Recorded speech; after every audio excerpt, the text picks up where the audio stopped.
सेवा भन्ने कुरा सबैले गर्छ तर सेवा गर्न सजिलो छैन। सेवा भन्ने कुरा के हो अङ्कल, अलिकति तपाईँको एक्सपिरियन्समा इन सर्ट।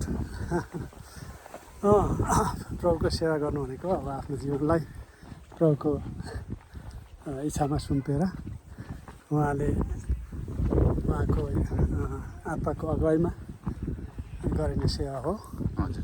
यसै कारण अब प्रभुले उहाँको इच्छामा कहाँ लानुहुन्छ त्यो अनुसार नै आफ्नो जीवनलाई क्रुसको जीवन, क्रुस उठाएर हिँड्ने लगाएको जीवन, लाइफ सेपरेसन, आत्माको अगुवाईमा है, आत्माको अगुवाईमा दुःख उठाउनुको लागि पनि आफ्नो जीवनलाई मृत्युसम्म आज्ञाकारी हुने जीवन चाहिँ एउटा सेवाको जीवन हो।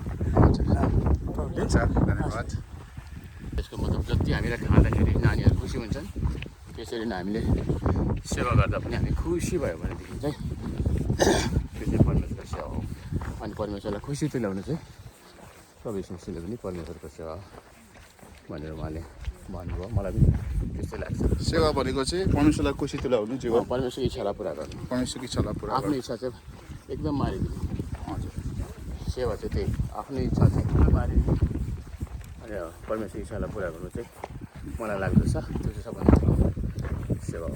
परमेश्वरको आज्ञालाई पालन गर्नुपर्ने मलाई चाहिँ त्यस्तो लाग्छ है। ल ल धन्यवाद। सेवा भनेको त्यो पनि राम्रो कुरा अङ्कल भन्नुभयो।